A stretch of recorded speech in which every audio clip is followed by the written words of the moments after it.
nothing like HIV. There's no disease, no infectious disease that essentially kills everyone who gets it. The fear factor's gone, and yet getting HIV infection is a problem for any individual. The fear should still remain because it's a virus that kills people. There is this sense of complacency that it's better, and it isn't better. And all these people, these 40+ million people living with the virus, they will die of AIDS.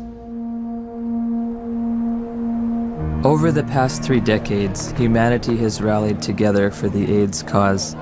People from all walks of life have united across all social and economic boundaries, joining hand in hand for one common purpose: to end AIDS. And I want you to say the name of the person you're walking for. I'm walking for Robert Johnson. I'm walking for Rock Hudson. I'm walking for everybody that isn't here to walk for themselves.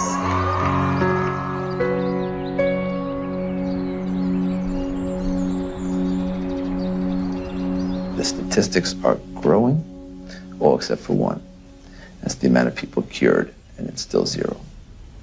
In theory, we could cure AIDS on a piece of paper. Maybe someday it'll come. I can't say when. Despite all the major progress we have in chemotherapy of those patients, none of these patients got rid of the virus. I don't think the pharmaceutical industry is very interested or invested in a cure. You know, I don't mean to be too cynical, but the reality, I think, is that, you know, the situation they've got now, which is lifetime treatment with expensive drugs, that kind of suits them pretty well. A cure is going to require some very tricky and sophisticated molecular biology, and I frankly don't see it happening. Ever? Ever.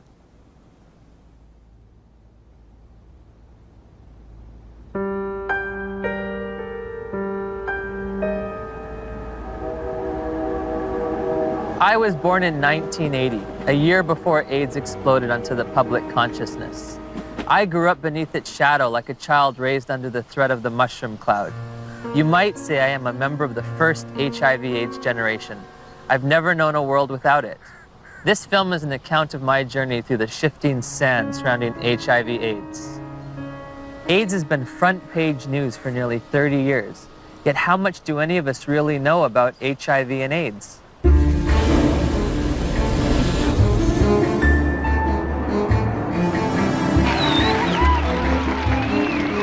What is the difference between HIV and AIDS? I don't know exactly. HIV is wow. HIV 是它的病毒，那 AIDS 是那个病，所以两种是完全不一样的东西。It's the same AIDS thing. is the actual disease. It's the same I don't know thing. really. I don't know the difference. I know HIV is less deadly. Pour moi, il y en a pas forcément. Enfin, c'est vrai que j'établis pas de différence entre les deux. What would you say is the difference between HIV and AIDS? There's not a big difference, is it? HIV/AIDS is just the starting point.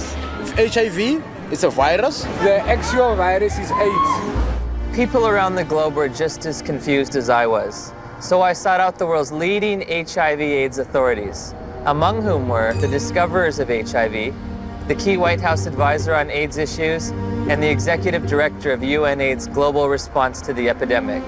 Meeting with these distinguished experts, I candidly asked, what is the difference between HIV and AIDS? The difference between HIV and AIDS is a really critical concept, and unfortunately it's one that seems to escape a lot of people, or just they don't remember it after hearing it. HIV is a virus. AIDS is a syndrome caused by infection with the virus. So you don't get infected with AIDS, you get infected with HIV, and that causes AIDS. The biggest problem with the HIV theory of AIDS is HIV. There is a group of AIDS denialists that say that HIV does not exist and has never been isolated, which is as bizarre as it gets. We do not say that HIV doesn't exist. What we say is that the presently available data does not prove the existence of HIV. The reality is that HIV does exist and does cause AIDS. I mean, the evidence is incontrovertible. HIV causes AIDS. All right, that's a theory that's there. Let that theory be there. But let's have some other conversations. Let's have some other research. Let's have some other funding. Maybe something else is working here. No. Why nearly 3 decades since its discovery does there continue to be debate over HIV? Why is there no cure in sight? To answer these questions, I needed context. The past is prologue, so my journey begins with a step back in time.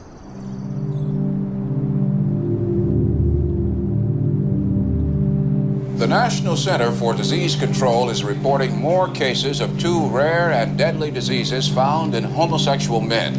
There is no apparent explanation for the outbreak. Obviously, this is an issue with great emotional fervor, but... How can we stay unemotional when people are dying every day from a disease the CDC has yet to name? For crying out loud, if the CDC won't name it, at least demand the press stop calling it GRID. Well, unfortunately, I have to take credit for coining the term GRID, which stood for gay-related immune deficiency.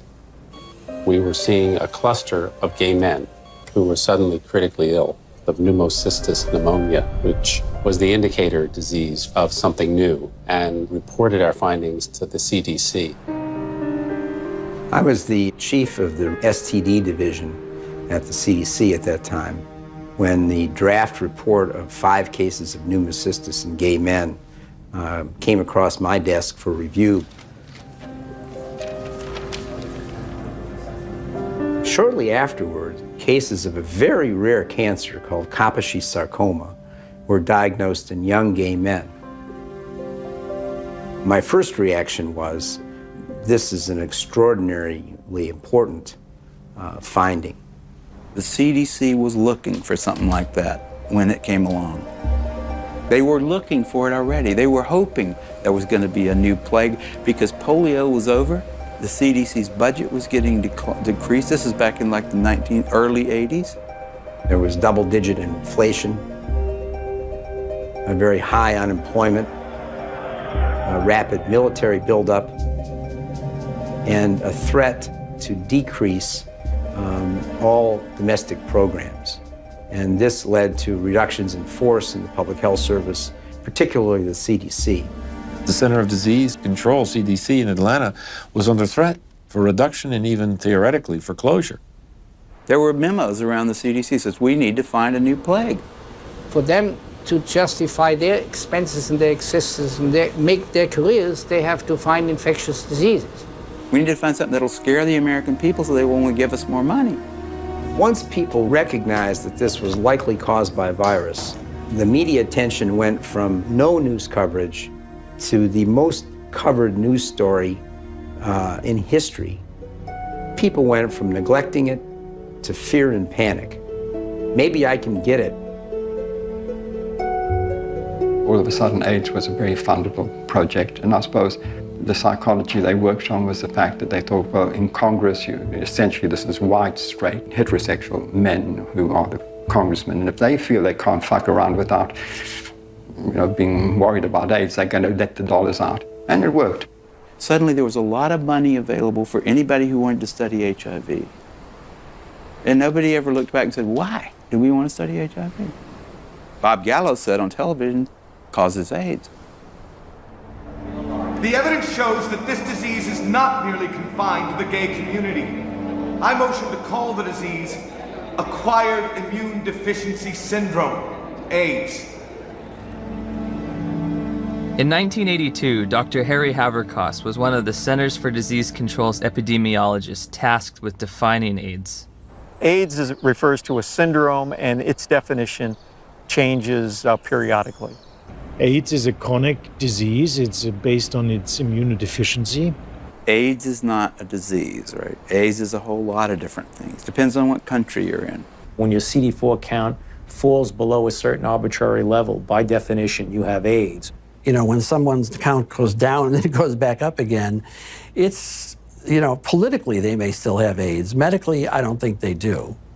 If you develop any of a number of opportunistic infections or diseases, that puts you in the category of AIDS.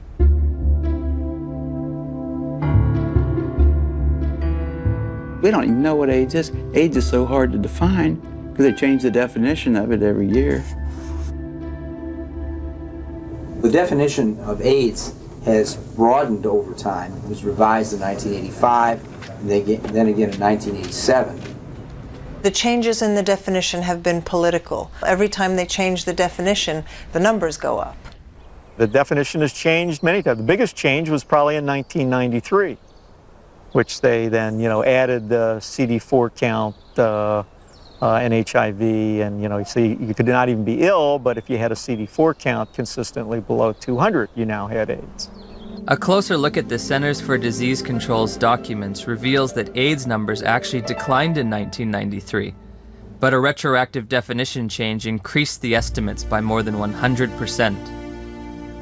The more diseases they could lump into this AIDS syndrome, S stands for syndrome, the better the chances are they get patients under that umbrella, the more patients they could catch.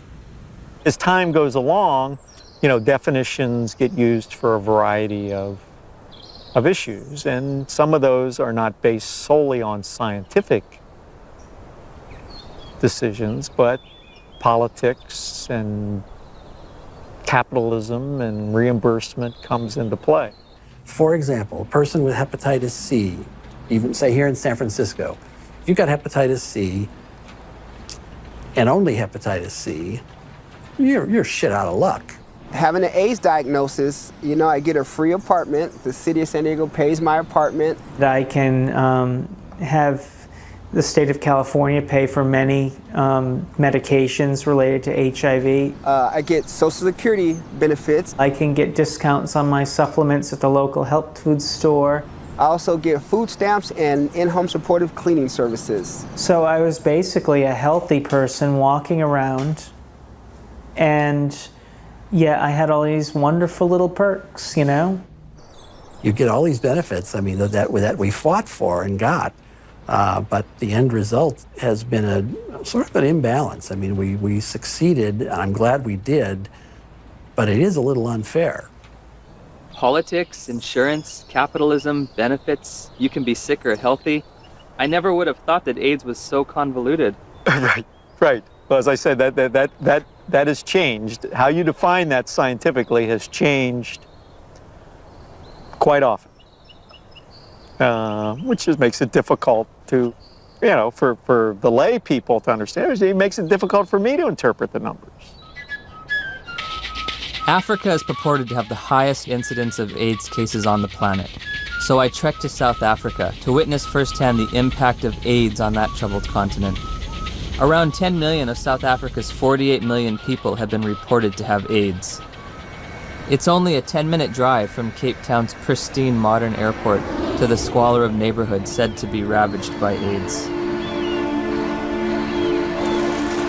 All the facts on HIV and AIDS with Griselda on Metro FM Talk. It's World AIDS Day. There are functions, there are gatherings. The international theme is Stop AIDS, Stop HIV and AIDS. Keep the promise. So many years later, we keep saying the same things. HIV, HIV, HIV. And yet, each time I hear words like HIV and AIDS, I just want to pull my hair out. I'm just so fatigued about how we've packaged the messaging. All we talk about is AIDS. It's a sex virus. You have to use condoms or you die. It's a sick and sad message. People can't think outside AIDS anymore, and it's just a shocking, sad reality. The first AIDS meeting on the continent of Africa was in 1985 in Bangui. We were there with a few people who had experience on AIDS in Africa. And one of our problems was, how can you diagnose AIDS in Africa in the absence of very sophisticated laboratory support? Even though by 1985 there was a HIV test, most of Africa didn't have access to it. So one of the things that we did in that meeting was to sit down and hash out the so-called Bangui criteria for the diagnosis of AIDS in Africa. The idea was, what would be a simple way for a clinician to look at a patient and say that this patient likely has AIDS? We say somebody who has a combination of certain signs and symptoms like major weight loss. And if you have a combination of that, you can say this is probably somebody with AIDS. They wanted a clinical case definition where they could decide that someone had AIDS just by looking at weight loss and persistent fever and so on. It gave something to clinicians in Africa to diagnose AIDS. And that helped in the overall effort to count cases, because we needed to know what was the impact of the epidemic. They could discover AIDS all over Africa at that point. They could say that we are all at risk, but they could say it's spreading around the world. They could say it affects women as much as men, because almost anyone in an African hospital could be diagnosed with AIDS without having to do the HIV test at all. Whole nations have been led to believe that, in some instances, that they've got large percentages of their population infected and doomed because of this supposed sexually transmitted virus. It's such a tragedy. Daniel, Jacob, a lot of people here is very sick and is very dying. What kind of sickness do you see around here? It's HIV/AIDS. What is AIDS? We don't know. We don't know. So here you're living in a mud hut, and here come a white men with doctors who you respect, and they tell you that there is now among you an invisible disease, and it gets into your blood and can stay there unseen for years, and when it manifests itself, it's going to manifest itself in the forms of disease that you've always known. Maybe if you look skinny, if you lost weight, maybe they'll simply say, hey, you have AIDS, or you're coughing a lot, maybe. They'll say you have the disease. This cannot help but create extraordinary paranoia in people's minds. They say, well, what is going on with us? My neighbor next door he's got malaria. Does that mean that he's actually got this dreadful disease that the whites are talking about? Like I could be fat now, then the mentality is that if ever I become teen, then it could be one of the symptoms. I have to ask myself, why now? Why at this time? Dr. Christian Fiala argues that many doctors have misused the Bangui definition. In the era before AIDS, we had to admit we don't know the diagnosis and we could hypothesize. But nowadays, what doctors do is, well, if we don't know what it is, it must be AIDS. We did have patients with the conditions we now regard as AIDS defining, even before the advent of AIDS. People could have TB and not have HIV and fulfill the Bangui criteria. They'd lose weight, they'd have TB, and they could look like they have AIDS when they don't. Is this Bangui definition still being used today? I'm fairly certain that in many parts of Africa where there's still little or no testing available, that definition is still used, and I wouldn't be surprised that it's used in the poorer parts of Asia. This word AIDS, I don't know what it is anymore. I don't know what we're talking about anymore when we talk about AIDS. AIDS is one thing in Greenwich Village and a very different thing in Kampala, Uganda. I visited the World Health Organization's website searching for answers and discovered there are currently more than 12 different definitions of AIDS worldwide. So I turned to Dr. James Chin, former head of the WHO's Global HIV Statistics Unit, for an explanation. In some countries, they felt they were a little more sophisticated than in others. And you have, along with the epidemic of HIV, epidemics of HIV/AIDS experts. And some of them will not necessarily adhere to any international definition. They'll make up their own definition. High school biology class taught me that diseases and syndromes cannot differ from country to country, like languages. It was becoming clear that HIV and AIDS were distinct, separate entities, and that AIDS was diverting my attention from the real culprit, HIV. Where to next? The place millions have had their lives changed forever. She says, we have your test result, you need to come in and get it. And I was like, tell me now, Cheryl. she was like, Kim, we really need you to come in and tell me. I said, then I know it's positive, Charlotte. You would just tell me over the phone. And she's like, Kim, don't panic. You can still have a normal life. I can still remember his face. I can remember his eyes. And all he said was, I'm so sorry. I think you should put your affairs in order, and you might have 5 years. I said, Cheryl, I have to get off the phone right now. I have to go tell my dad. He started crying. This isn't the way it happens in the movies.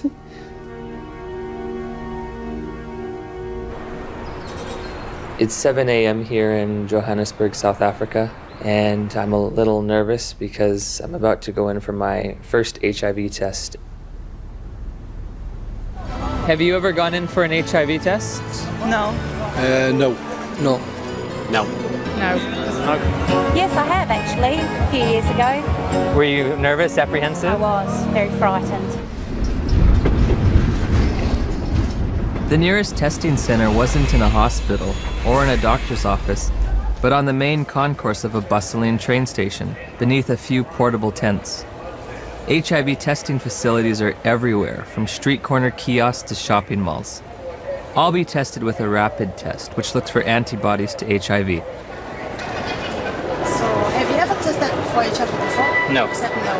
Never. It's your first time. First time. Wow. Is this your questionnaire? Yes. Okay. These tests claim to be HIV tests. I'm going to read from a section that says limitations of the test. The specificity of the Reveal Rapid HIV Antibody Test for blood specimens in low-risk populations has not been evaluated.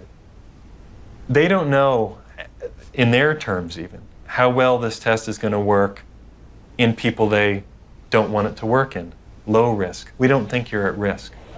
Tell me about your sex life. My sex life? Us? Okay, since you haven't exposed yourself, lied, sex, you're not homosexual, you're gay, you know your story. Yes. Let us go and find out.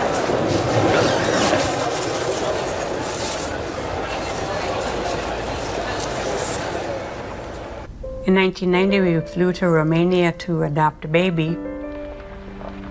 We found Lindsay, and she was only 2 weeks old. I can still remember that feeling, just holding Lindsay for the first time, thinking, now my dream is going to come true. I'll have one of those children. Before we left Romania, we had to make sure that she didn't have HIV. We had to find a doctor, and he did the test, and it came back negative. We flew home just after Christmas, 1990, and I thought we had it made. So I'm going to do a test which comprises of 2 test kits. These 2 test kits are from 2 different countries. Why you are putting them being 2, you want them to confirm each other. Can they be 2 different outcomes? Then this one is a determiner which is going to give us the final results. Can I just ask you something, as someone who's a little nervous? Okay. It seems like if this is positive and this is negative, my life hangs in the balance on whatever this one is. Yes. But how do we know that this one's accurate when both of these were inaccurate? This one has been tested to be the one that is going to take out the results that are correct. Oh, so this one is more accurate than these 2? Yes, according to what we have learned. So why don't we just use the more accurate one to begin with? Well, you know what? What if now the more accurate one has a discrepancy? How are you going to find out? I don't know. Rapid tests in Germany, it's not allowed for standard diagnostics. May I ask why? How come you don't use rapid tests for standard diagnostics? Several professional organizations who decide as an expert committee on guidelines how to do things. None of these responsible societies recommend it for scientific reasons. We always say to our clients, even if you have tested here, you can go to other centers and go and test and verify our test. You cannot say we're 100% because you find clients going from area to area doing tests, and they come with stories that I was negative at a certain area, I'm positive with you. How do they decide whether they're positive or negative? We cannot tell because we are using a rapid test. It occurred to me that perhaps the HIV epidemic is reported to be so widespread in South Africa and other poor nations simply because they use these inaccurate tests. There's the saying that if you knew how what sausages are made of, most people would hesitate to sort of eat them because they wouldn't like what's in it.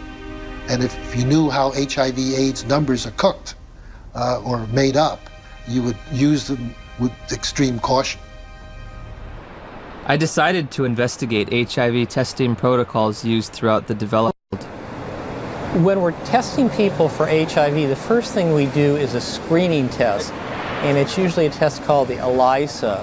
But there are also now available rapid assays that can be used as screening methods. Because they're faster. And we all know faster and cheaper is more efficient. If an ELISA is positive, it does not mean that the patient is HIV positive. That's a problem.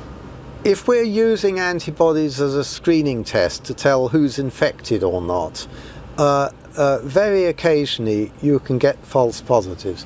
So screening tests by themselves should not be used as a definitive measure of infection. That's why we use a screening test to pick up all the cases, but we use a confirmatory test to eliminate any false positives. Take it easy. I'll just at the site. It should be emphasized that most of the developing world uses only screening tests to confirm an HIV diagnosis. There are no confirmatory tests. Time now is 25 past. At 22, the results will be out, which is going to be 15 minutes. 9 days after returning home, Steve and Cheryl's pediatrician ran a battery of tests on Lindsay, including an HIV test, even though Lindsay had tested negative for the virus in Romania. Dr. McHugh called us and said, we run into some problems with the testing that you did at Methodist Hospital, and you'll need to come right in and see me. I said, well, what is it? She says, well, I'm not going to tell you over the phone. I said, I need to know exactly what this is. He said, we got bad news that she tests positive. And he said, she'll have a 20% chance of living to age 2. That was just a shock. Just a shock after all this joy and happiness. We finally found our daughter, and I'm dancing around Romania, and now I come home, and it's like somebody could just stab me. And then I had to call my mom, and that was the worst phone call I've ever had to make, because I even remember saying, that poor girl, she's just not gonna make it. So that we don't have to go to somebody and say, well, you might be infected, but it might be a false positive. We do a second test. That's a test usually called the Western blot. In 1992, when I was told by my doctor that I was HIV positive, that was only a verbal admission to me. She didn't give me the written paper that came from the lab that tested my blood. I found out that it says this indicates possible infection by virus. There can be mistakes from the antibody test, and there are conditions that can cause the test to be inaccurate. Now that I've got the package insert for that test kit, it says positive results using any specimen type should be followed with additional testing. But this is the test that they use to confirm with. This has a margin of error done properly that's extremely low. In other words, it's one of medicine's better tests. I don't think the Western blot is a useful diagnostic test. I don't think it's worth doing.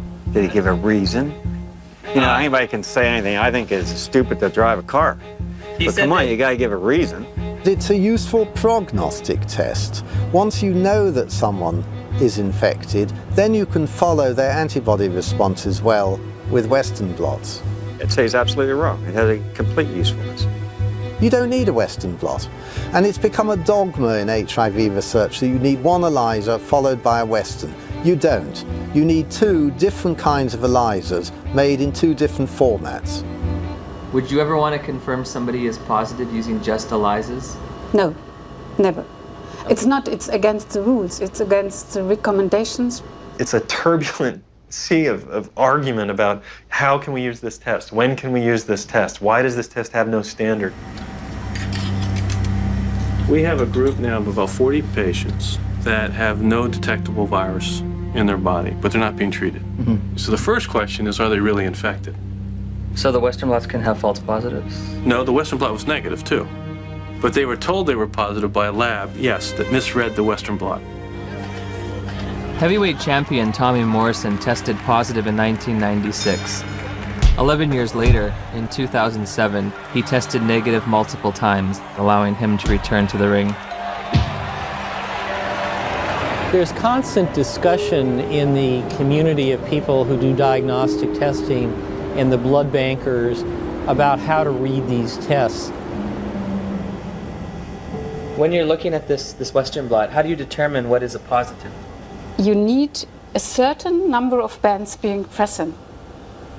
It depends a little bit on the producer of the test. It depends on the manufacturer. Is there different criteria for what might be a positive? Yeah, there are different criteria from the manufacturer. Thank you for the word. And also there are guidelines from the WHO and UNAIDS. Well, HIV infection is diagnosed with rather now routine laboratory tests, which for which there are criteria for diagnosis established by the manufacturer, FDA. Claudia showed me the package insert that comes with the Western blot. It contains 8 different sets of criteria for diagnosing HIV infection. Because of the different criteria that apply in different countries, you can test HIV positive in one country and be given an AIDS diagnosis as a result of that, whereas in another country you won't test HIV positive and you won't be given an AIDS diagnosis. It's ludicrous that you can be positive in one country and not positive in another. Theoretically, I could be diagnosed with AIDS in the United States, but if I take 3 steps to my right, I wouldn't be diagnosed with AIDS, or I would lose my AIDS diagnosis when I crossed the border. In 1992, I was encouraged by a doctor to take what's called an HIV test as a matter of social responsibility. And I was shocked and devastated and horrified when the results came back positive. It was one of those moments that everyone fears their whole life.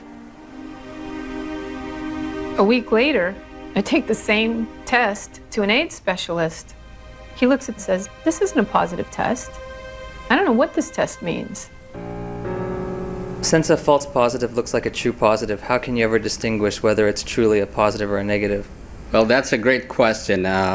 It's going to be very hard to determine a false positive. So I take the test again, and this time my results come back marked from the lab, indeterminate. I'm faced with the decision, do I want to wait 6 weeks to test again or do it right away? I opted for right away. My results that time come back positive. Took it again, came back negative. I took it again, positive. What happens if you're positive on one criteria but negative on another manufacturer's criteria? How do you decide who's infected and who's not? You will use the most sensitive criterion. In late December of 2007, I read about new legislation passed in New Jersey calling for the mandatory testing of pregnant women or newborn infants should the mother's status be unknown. HIV mandatory testing, to me, is a no-brainer. I'm very much opposed to the concept of mandatory testing of any population because the tests are scientifically shown to be unreliable and inaccurate. You have no reason to fear this bill. And my hope is that eventually this will become a federal law so that every woman in this country would be tested. But HIV testing isn't an absolutely precise science. When I confronted my doctor about that, she said, we're way past Western blot now. We have the viral load test. But when you get the package insert for the viral load test, it says, if you test positive, you are considered confirmed infected with HIV. But at the bottom of the page, in fine print, it states a person should have additional testing.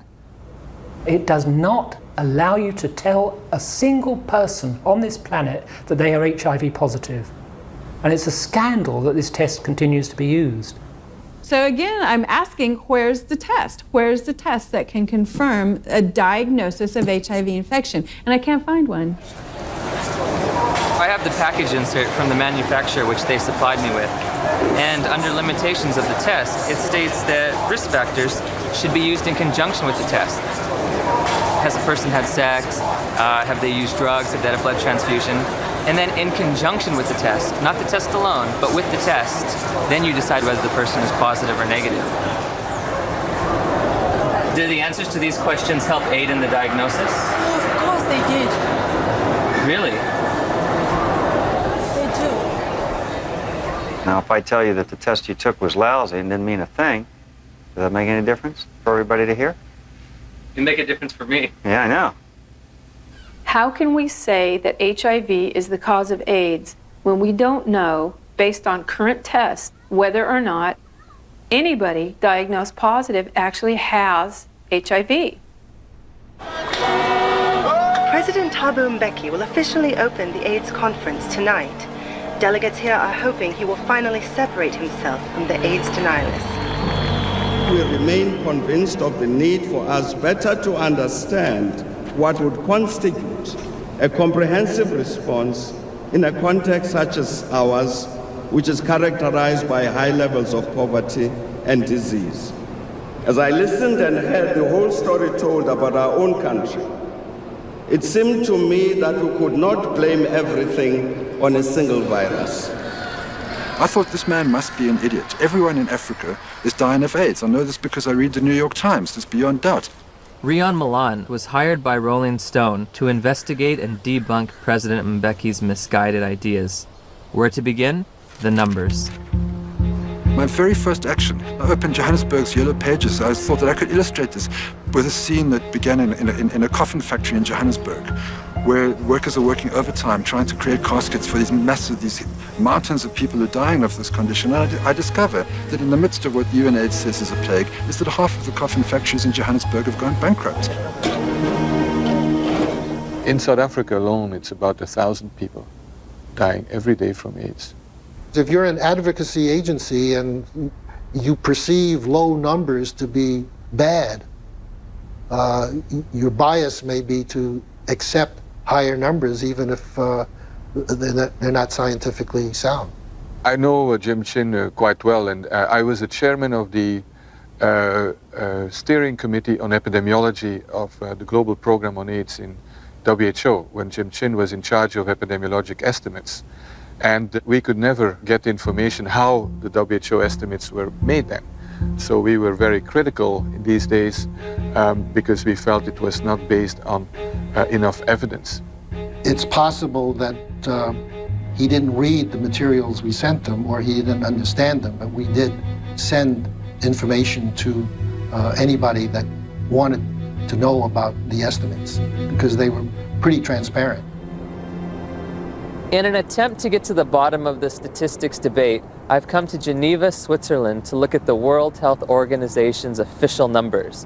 And what we found, there are no numbers, only assumptions and estimates. How are the monies divvied out to states for AIDS prevention or AIDS treatment? How is government monies sent out to different states and communities? The more AIDS you have, the more money you get. Exactly. The AIDS buoyaners have a vested interest in maximizing and squeezing the data to get the worst possible scenario that they can out of it, because the worse the situation is, the more compelling their fundraising claims are. When UNAIDS was created, about $250 million was spent on AIDS in poor countries. 10 years later, it's $10 billion.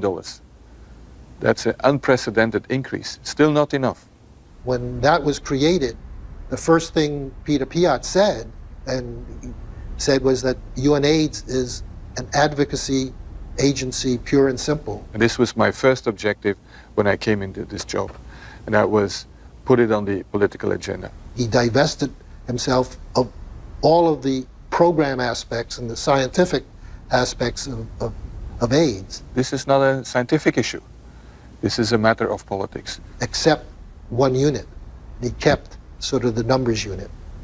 We are really doing a major disservice to say it is not as bad as it looks like, because actually it is much worse.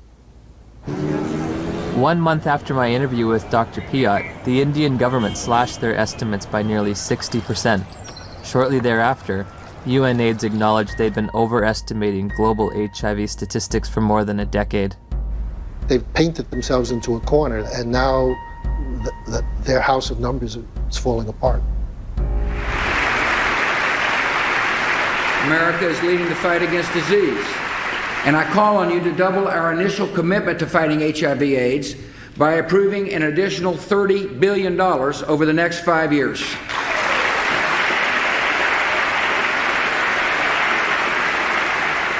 Noble corruption, misuse of statistics, in order to convince people that there's one hell of a problem out there, guys, and we've got to go and do something about it. If you look at the real world, you know, how many people are infected, diagnosed to be infected, and eligible for treatment? There are very few compared to the number. In April of 2008, Congress approved a $50 billion expenditure for AIDS treatment and prevention. The vast majority of the world's population is not at any measurable risk of HIV infection. No measurable risk. Growing up in the age of AIDS, I was taught there were 3 certainties in life: death, taxes, and contracting HIV from unprotected sex. If you don't use a condom, there's a lot of chances that you can actually get the killer disease that is AIDS.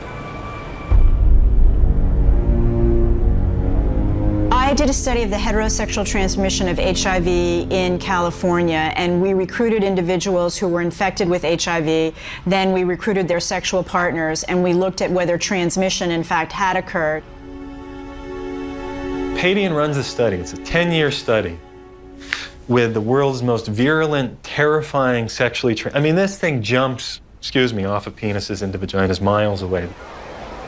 How many of them do you think, after 10 years, with the world's most terrifying, virulent, sexually transmitted disease, came up positive? Nobody. Nobody. Nobody who was negative came up positive. 0. I think HIV is more difficult to transmit than probably most other sexually transmitted diseases. I mean, I think that's pretty widely known. If I were to have unprotected sex with somebody who is HIV positive, how many acts would I have to engage in before I got the virus? Just one. I assume one would be enough. First act? One is enough. Remarkably, HIV is a difficult infection to transmit. This contradicts everything I was ever taught about the sexual transmission of HIV. AIDS is the best example of what's really scary and alarming and dangerous about our culture right now, which is that it's a culture of PR. It's a public relations phenomenon. The truth doesn't matter. What matters is the image. If we were talking about reality, the reality is that AIDS is over.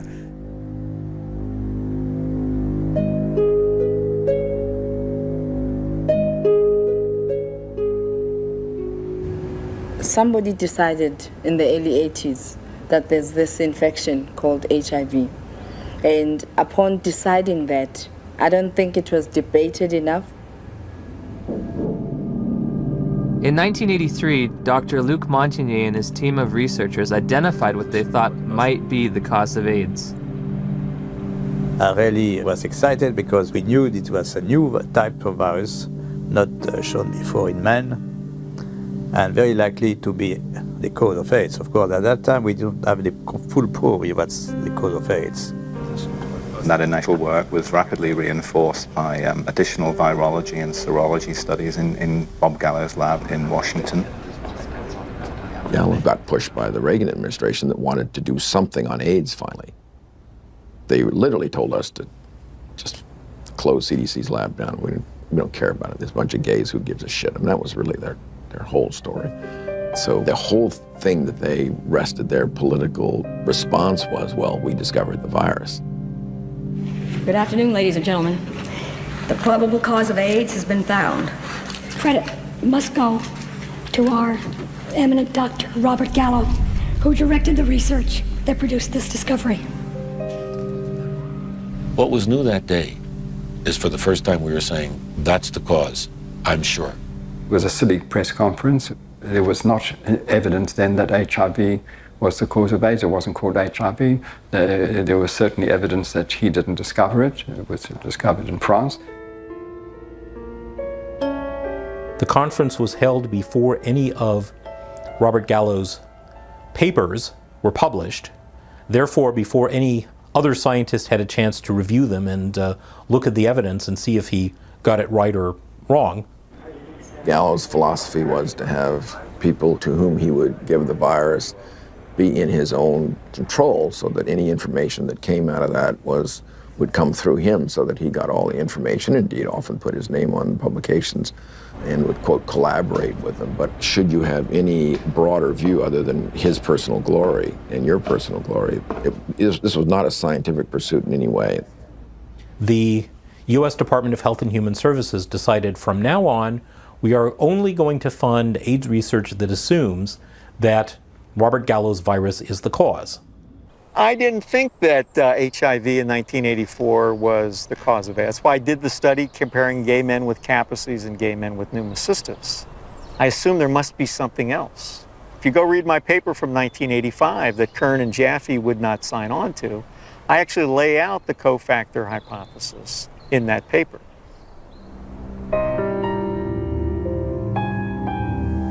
I'm a promoter of the role of cofactors in AIDS. Well, cofactors just says that the cause of a disease is by more than one factor. Just simply being infected with HIV is not going to do it. You need certain cofactors. Cofactors are not necessary.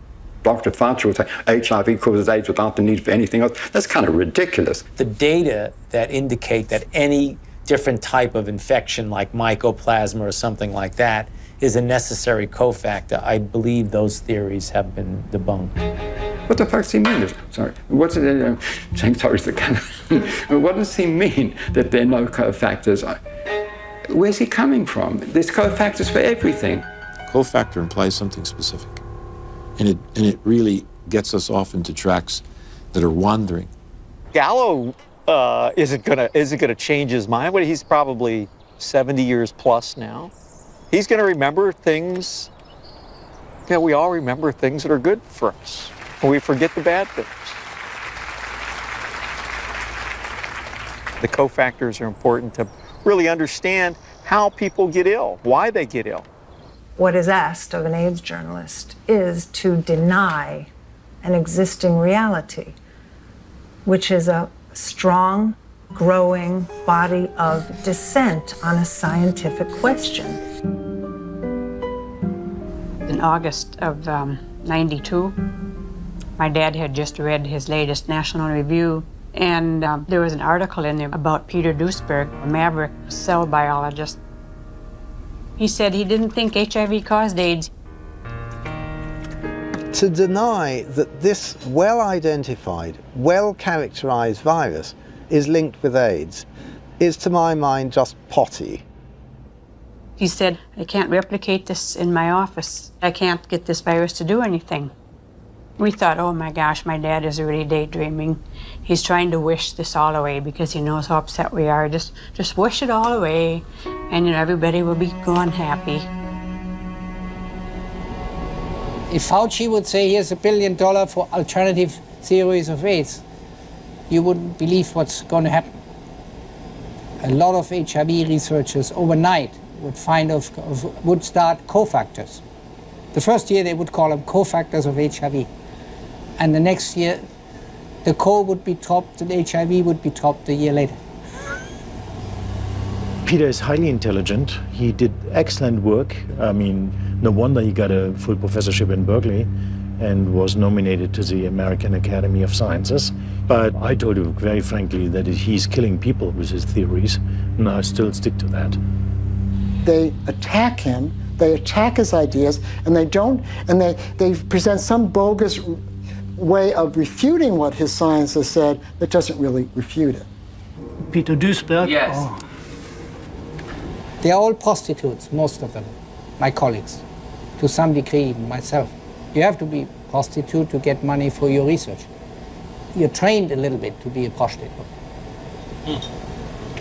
But some go all the way. In light of all this scientific uncertainty, I asked Dr. Fauci for evidence linking HIV to immune deficiency disease.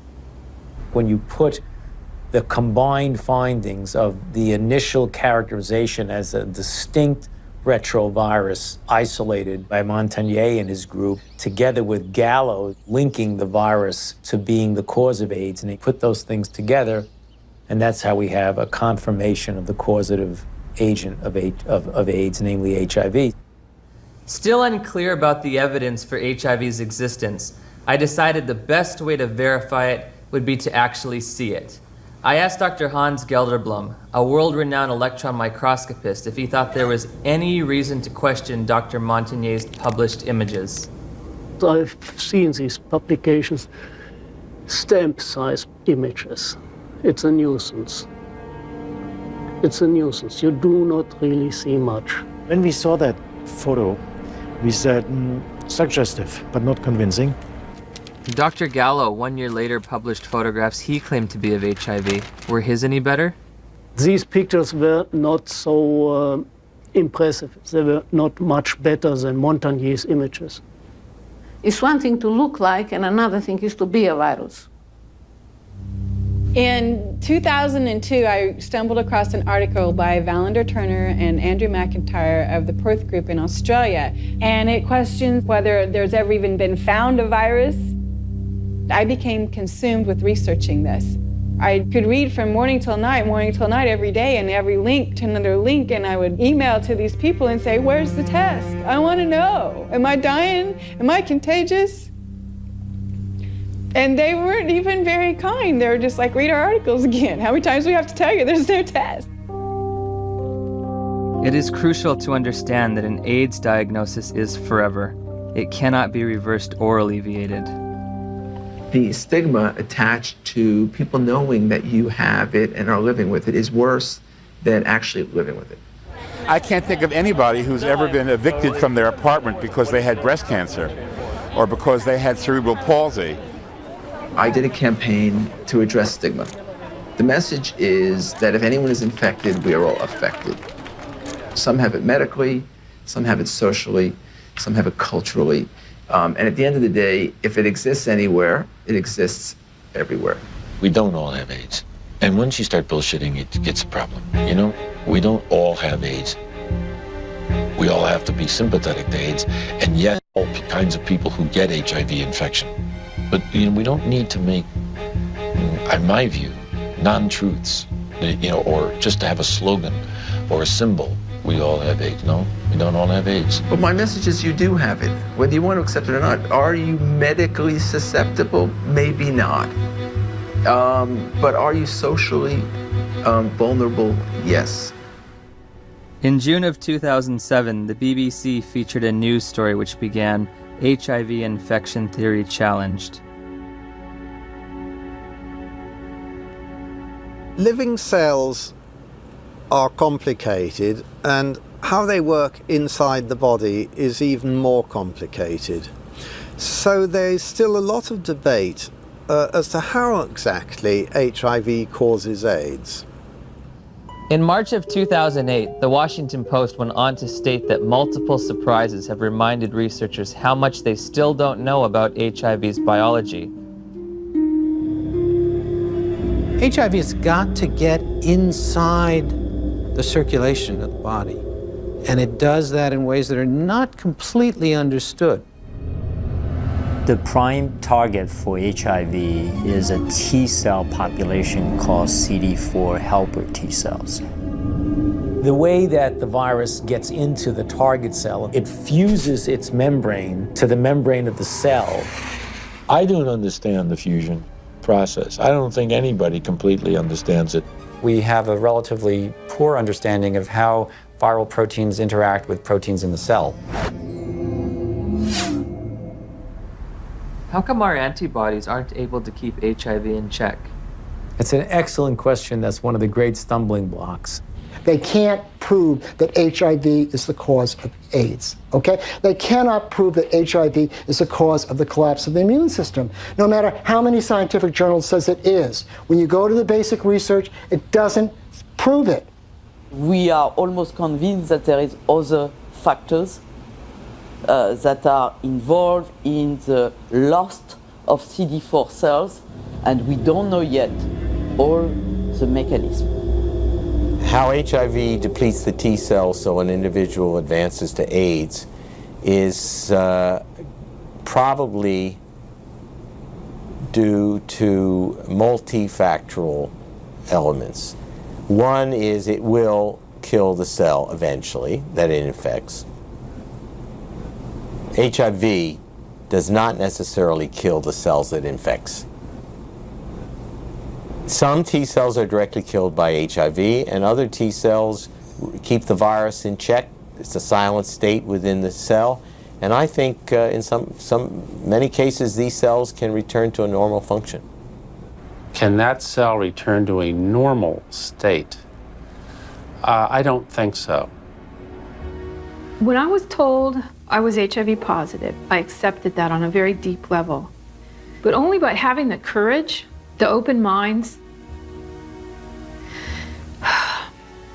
and the open hearts to answer these questions. Are we ever going to know how to help people, how to do what we need to do to help people? In late 2007, Science Daily reported that 3 prominent research teams had published papers in the Journal of Immunology challenging the theory that the sudden loss of T cells triggers disease and AIDS. The details of HIV pathogenesis, how HIV kills people, are still being worked out. If the sudden loss of T cells in HIV-positive individuals can't explain why people get disease, then there must be cofactors that cause people to get sick and die, or factors that have absolutely nothing to do with HIV. While researching HIV hotspots, I began to realize there is a direct correlation in these places with another condition that leads to immune deficiency and death. I think it is important to keep in mind, especially for us in the West, that poverty is not a romantic issue. It is a deadly issue. Poverty leads to diseases and premature death, period. When you look at the symptoms that they talk about, for people that are HIV positive, you find that some of them, they are more related to malnutrition. Their nutrition is not very equilibrated. They are in oxidative stress, even they are not infected with HIV. So their immune system doesn't work well already. People are hungry, they're underdeveloped, there are no hospitals, there's no proper medical care. You take away poverty, you're giving people an ability to fight infections. These are toilets. Yeah. We don't have flushing toilets. When flies get into the toilets, they actually come back to touch our food, you see. And look, we need to take that food. And we don't know which infections are there. So how do you expect people must survive in these places? Look there.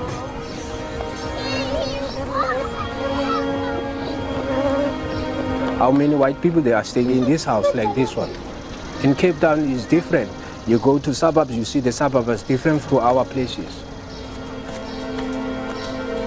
Why have we done nothing for African people, just like give them clean water so they don't die in infancy of diarrheal disease and stuff like this? All we care about is HIV, AIDS. Well, question, well, there's money in it. There has to be, other dynamic working to lead public interests to the African situation and ignore clean water, sanitation, malaria. I mean, things that kill people. This is the beginning of a war.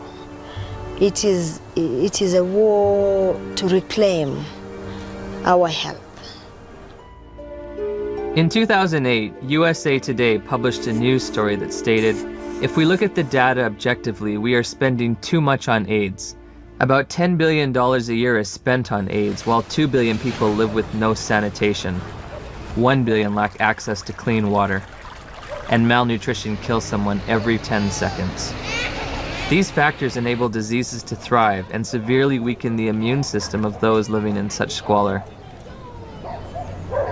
If we were to take all that money and put it towards developing poor countries, God would be so proud of us, indeed, because we would have taken away the major challenge that's facing humankind, and that is people dying in silence. It's slow, painful deaths from being scared of something that was just packaged as AIDS. Could it be that the real epidemic is extreme poverty, not HIV? On the other hand, HIV allegedly occurs in the United States as well. So I looked for alternative causes of immunodeficiency in this wealthiest of nations. There are other ways you could produce a condition that looks like AIDS, but they too will be some source that causes a severe defect in the immune response. 19 million Americans now, 19 million are taking illicit drugs every day. But we don't talk about this. This is politically incorrect.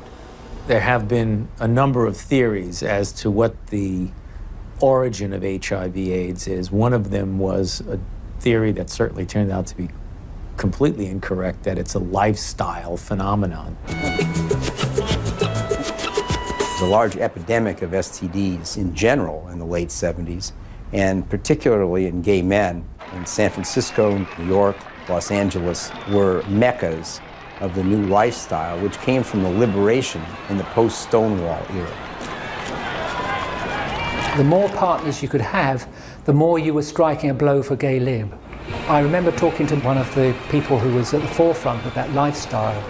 It very much felt like if he did have another bout of syphilis or gonorrhea, whatever it might be, that it was like a notch, a victory notched up for his right to exist as a gay man. I went on a vacation to Los Angeles, and it wasn't that wild, but one night I went to a bathhouse. I came home with, get this, at the same time, syphilis, gonorrhea, and 2 forms of parasites. I have no views about that, in a judgmental kind of sense, but certainly from a public health point of view, that's kind of a prescription for disaster, because AIDS first occurred in these men who were not healthy for reasons that were obvious to everyone. You're talking thousands of partners, sometimes hundreds, per month, lots of antibiotic use, lots of drug use, and the result were people were getting pretty sick. There's a drug called amyl nitrate that was developed in the 1850s and 60s. Came in ampules, and they became known as poppers because you'd pop them when you open these ampules up to sniff them when you had coronary artery disease. The first AIDS cases, for example, that Mike Gottlieb reported were all 5 gay men. They were young. They all used poppers. Poppers, something you walk around huffing all night. I mean, it says flammable, fatal if swallowed on the side of the bottle. They're walking around huffing it all night long. Why? Gives you a great rush. Poppers was a sex drug. They were in every gay bathhouse, every bar, every porno bookstore across the nation. Poppers were visible on the dance floor in the discos. At the end of an evening, the bartender would announce last call for alcohol, last call for poppers. It was like a mad, wonderful kind of a dance that was being done. But if you think that can happen forever, you're wrong. Whether or not HIV exists, whether its role in a weakened immune system is almost irrelevant when you compare it to what was going on at that time. The lifestyle explanation proved politically unacceptable, but the virus explanation proved very, very acceptable to many different parties. Pneumocystis pneumonia and Kaposi's sarcoma were the hallmark diseases for AIDS in the early years. To go back and deconstruct it and say, what exactly did cause pneumocystis carinea? I remember the first patient that I ever saw, my resident brought me to see a young gay man with pneumocystis pneumonia. I knew a little bit about the use of poppers or amyl nitrite inhalants, and I started asking the patient if he used them, and it turned out that he was a very heavy user of amyl nitrites, and much to the surprise of my students, I said, I think the man probably has destroyed his pulmonary immune system by inhaling this toxin. What exactly caused Kaposi's sarcoma? We know that now. It was amyl nitrite. We saw KS decline, interestingly parallel to the decline in popper use.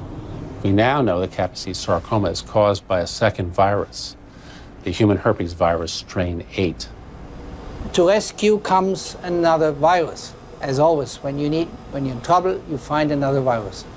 If one wants to look at really what causes this, we've got to look beyond just HIV and just beyond HHV8. Calling it a disease, see? And to give it that name, AIDS.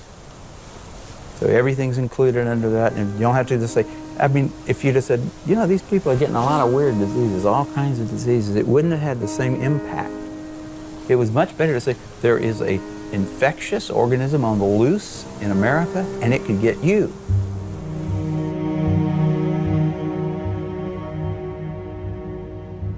I had interviewed the world's leading HIV experts and discovered that the two benchmark diseases of AIDS have alternate explanations. Once again, I turned to Dr. Gelderblom, seeking proof of HIV's existence in the most recent images available. Here, you do not see anything about the details, but I would say it's probably a virus. These are HIV here? Yeah. Oh, so are these HIV too? Yeah, yeah. Everything's Probably. Probably. Yeah. What can I tell you? You know, I mean, it exists. Gallo said he had all these viruses, and it was a lie. I think HIV totally has turned out not to be the cause of AIDS. HIV has turned out not to be. Gelderblom's images, said to come from isolated HIV cultures, provided no proof for HIV's existence. So I asked Nobel laureate Dr. David Baltimore and Dr. Robin Weiss how they would isolate and photograph this elusive virus. Well, didn't Dr. Gallo do that? I mean, he actually isolated it, so. Yeah. I mean, why should I do all of this? This is all textbook stuff you're asking me. I'm not quite sure what's behind your question about isolation. I don't want to be your textbook, you know? Okay. I got other things to do. They're embarrassed. The scientists have been embarrassed about this. They know that it's flawed. In 1987, the CDC made two mind-boggling changes in the definition of AIDS, which are in effect today. You can be diagnosed with AIDS without ever having an HIV test. In 1987, I had a lesion on my arm, and it was KS, Kaposi's sarcoma. The doctor diagnosed you with AIDS without an HIV test? Yeah. You can be diagnosed with AIDS if you've tested negative for HIV. Alvin Friedman Keene found 16 patients with Kaposi's sarcoma among gay men in New York City in the 80s. They did not have HIV infection. Yet they had AIDS by our definition, right? In a World Health Organization publication, Dr. Chin writes, "It should be emphasized that the surveillance definitions for AIDS were not intended to be reliable indicators of HIV infection." If you have thousands of documented cases of AIDS without HIV, how can HIV cause AIDS? Why do you believe that HIV does cause AIDS? Because that's all the information that I've been given. Because we've never been taught anything different. We have read it, heard it. Because that's what the scientific community has told us. Scientists are supposed to observe, experiment, and reason from what they observe. They're not supposed to grab hold of an idea and cling to it and adjust everything else in their perceptions to fit that idea. I think an HIV positive test means that your life is forever changed. You have a whole new battery of things to consider for yourself. What does it mean to me? It's very hard to find anyone who supports you when you say, I don't think I'm going to die of HIV or AIDS. The typical model of HIV equals AIDS equals death. How invested am I going to be in that model? Everyone who's infected with HIV would like to deny it. I mean, it's a bad prognosis. It means you're going to take drugs for the rest of your life, et cetera, et cetera. So there's people who want to say, I'm one of the people who tested positive, but I'm not going to get the disease. Do I start treatment? Treatment meaning the antiviral drugs, if ever. We started taking Lindsay to a doctor at the Children's Medical Clinic. She gave us a prescription for retrovir syrup, which is AZT. It was so important for us to get something to help our baby that we sat on the floor in the pharmacy and gave her first dose. Shortly after Lindsay began AZT treatment, side effects began to emerge. Her eating habits changed quite a bit. She didn't eat well. She was hard to handle at the table. And then the leg cramps started. Once that started, it got progressively worse. She would just grab him and go, ow, you know, screaming in the middle of the night. Just like it was up.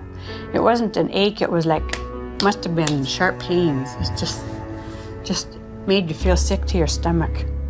Any drug active on HIV will be toxic because it's not 100% specific on the HIV enzymes. When we switched over to the university, then the dosage of AZT went up, and that's where she started flattening out on her growth chart. The doctors would try to put a positive spin on how well she was progressing. It was mainly in the T cells that weren't always a positive situation. Yeah, the T cell count would go down, and then the doctors would say, well, maybe we better raise that AZT dosage, get that T cell count back up. We were going, I think it's kind of making her sick because she doesn't want to eat. She's having leg cramps. And they'd say, well, it's the HIV, and that's what it does. It's all part of the package. The treatment causes a very similar condition we would expect from an AIDS patient. That's why nobody noticed that there was something wrong with the treatment. I remember in 1992, after I first tested positive, I became involved in an organization called Women at Risk. There were 11 of us at the time on the board and involved in the group. All of us except 3 were on the medications. In the year and a half that I was involved with Women at Risk, every single woman in that organization on the drugs died. Every single one, except the 3 of us who weren't taking them.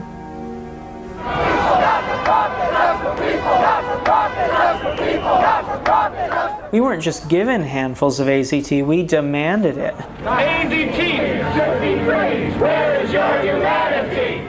We considered the FDA not giving us these things as being anti-gay instead of being responsible.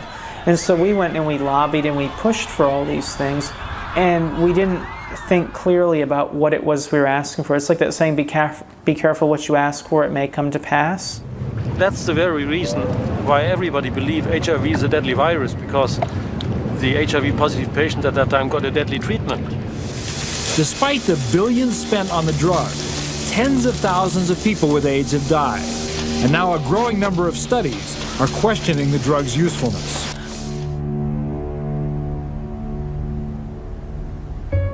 We just decided between ourselves in November to write to Peter Duisberg and say, sorry to bother you.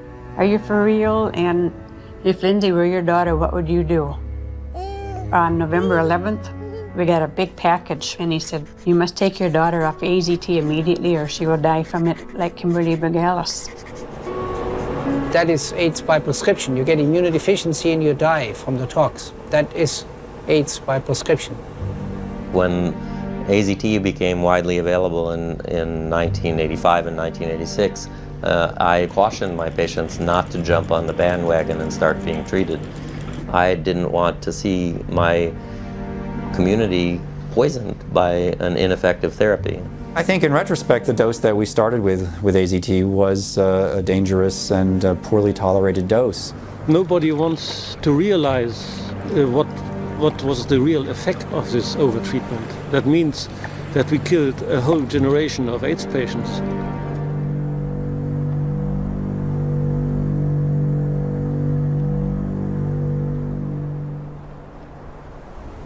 In '96, David Ho announced highly active antiretroviral therapy.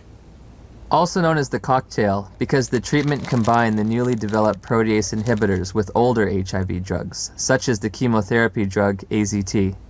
That was a revolution. What was an 100% fatal illness now could be treated. The AIDS medication today is not that toxic than it was in the early days. And it's a potent drug regime. That means it kills almost everything. I play around with treatment interruption because I think the drugs are toxic. And if I do the drugs continuously without interruption, I think that they'll have a cumulative damage. In the years that we've been using the cocktail, we've found that there are lots of side effects. In South Africa, I spoke to a couple of pharmacists specializing in HIV treatment. How often do you see side effects in patients? All the time? Almost all the time. We saw the lipodystrophy, the buffalo humps at the back of the neck, then the lipoatrophy, which is the loss of fat in the face and the arms, giving people a very gaunt look. The risk of heart attack seems to be increased in people on these drugs. With what we have now, the side effects eventually are going to outweigh the benefits. So patients really do better for the short term, but in the long term, they die also. That's one tablet. In 1994, Audrey Serrano tested HIV positive. While initially healthy, she was prescribed AIDS drugs which nearly killed her and left her scarred for life. In December 2007, after multiple negative tests, she was awarded $2.5 million in damages. Some people are very fortunate. They don't have these side effects, but many people do. So prolonged treatment is impossible. I know people that are like horses, have no impact with some drugs, no side effects, and somebody else falls apart. The new generation of antiretroviral drugs are less toxic. They can be more tolerated. But for how long? I agree. We cannot give a treatment for life. It's not like insulin, you know, it's something which is toxic. Has a patient ever died from the side effects? Yeah, sometimes it happens. AIDS drugs are all classified as black box drugs. A black box drug is the most severe warning that our FDA will put on a product.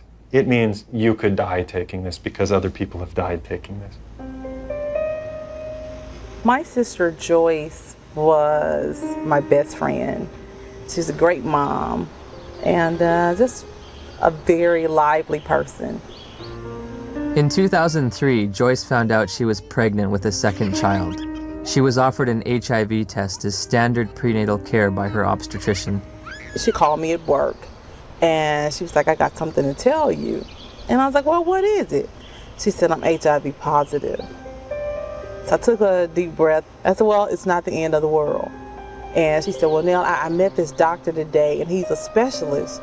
And he says that there's some medicines I can take that'll keep my baby from being HIV positive.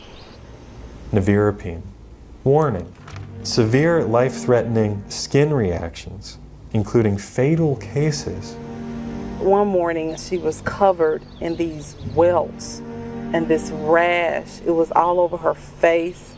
It was all over her chest, all over her arms, her hands. When they're talking about a rash that can kill you, they're talking about a drug that targets the actively replicating cells in your dermis, in your mucosal layers, in your intestine, and stops them from working. And what happens? Goodbye skin. I would never take them. I don't have a problem with other people taking them, but I, as Griselda Kananda personally, looking at the side effects that they come with, looking at the toxins that they present in my body, not now, not ever. I have patients tested in 1985. They were all advised to take treatment, but they declined the treatment for different reasons. Because they didn't want to take toxic drugs because they were feeling well at that time. And how are they doing today? They're still living. Healthy? Yeah. Once we came to the conclusion that this drug that was causing this problem, irregardless of what the HIV was going to do, she was going to come off the drug no matter what. If taking her off the drugs meant that she could sleep through the night and be happy for 6 months, that would be worth it rather than live in agony for 2 years or 12 months. You hear a lot of doctors, you hear a lot of educators in AIDS, you hear a lot of people talk about it is probably the drugs that are going to kill us before the disease does.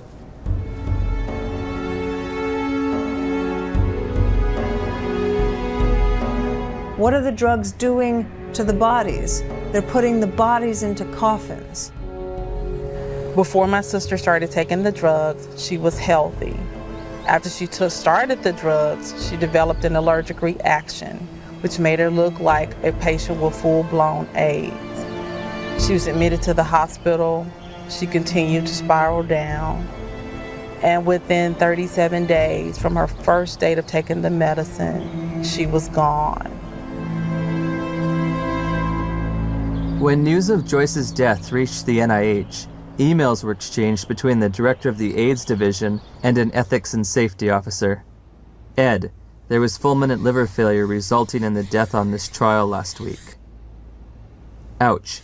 Not much we can do about dumb docs. They're cynical enough to introduce drugs that they know will have toxic effects and will carry a certain mortality, and they know that the life of the drug before this mortality becomes too obvious to ignore is, say, 2 or 3 years, and they work out what the sales are going to be in those 2 or 3 years, and then they know they're going to have to reduce the dose. Joyce has 2 sons.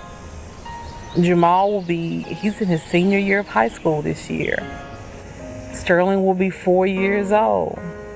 And in my mind, they were robbed of their mother. If someone's going to be giving me a diagnosis of certain death in 5 to 7 years, I want scientific proof. This isn't a religion. My interest in questioning and breaking and exploring does HIV cause AIDS is an instinct to liberate people from a death sentence that isn't theirs to carry. After we took Lindsay off AZT, her weight did go up. Within a couple of days, the leg cramps went away. And her physical body seemed to be doing pretty well, but it was like she was disturbed. She was agitated very easily. Her lifespan changed all the time after she got to be 2 years old, and then she'd only live to be 5. When she got to be a little older, then they said, oh, she might live to be 7. Yeah.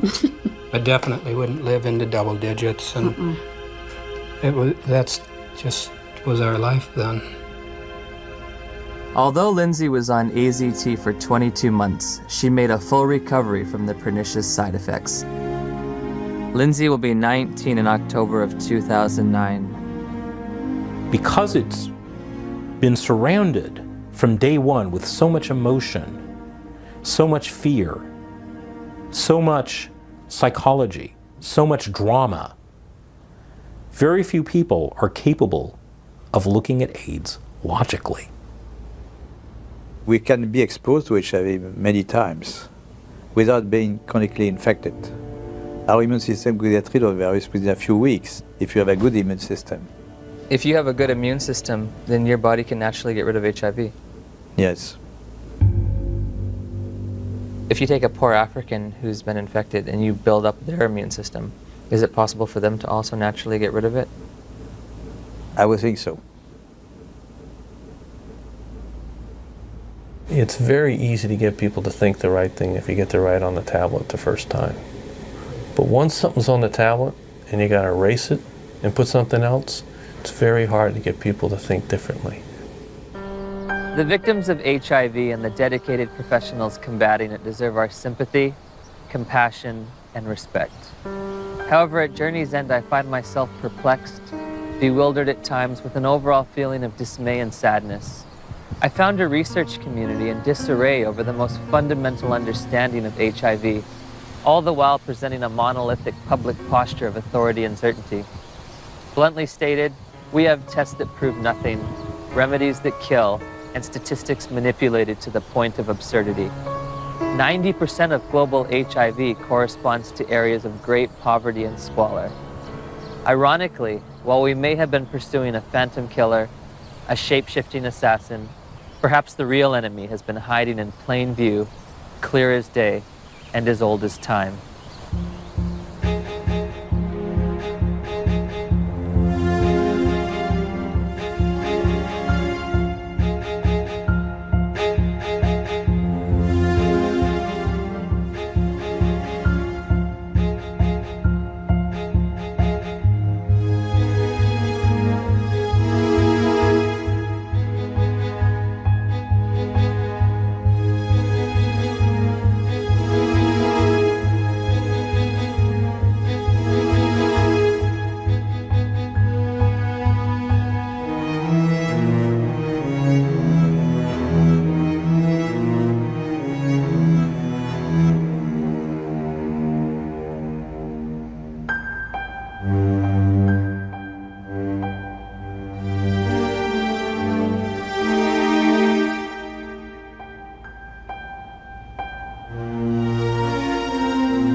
We can be exposed to HIV many times without being chronically infected. Our immune system will get rid of virus within a few weeks if you have a good immune system. If you have a good immune system, then your body can naturally get rid of HIV. Yes. How can we say that HIV is the cause of AIDS when we don't know, based on current tests, whether or not anybody diagnosed positive actually has HIV? Some people are very fortunate. They don't have these side effects, but many people do. So prolonged treatment is impossible. Called CD4 helper T cells. What the fuck's he mean? What's it? It fuses its membrane. What does he mean that they know for a fact? Where is he coming from? There's factors for everything. To the membrane of the cell. There, inside cells, virus grows, things form in the cells. They're wandering. Gallo isn't going to change that. It's put out in the circulation, finds other CD4 cells that are infected. There is an ongoing battle. Cells die, the body will replace those cells that die, but there's not an infinite capacity to use cofactors are important. This battle between HIV how people get ill, why they get ill. What is asked of an AIDS journalist is to deny an existing reality, which is a strong, growing body of dissent on a scientific question.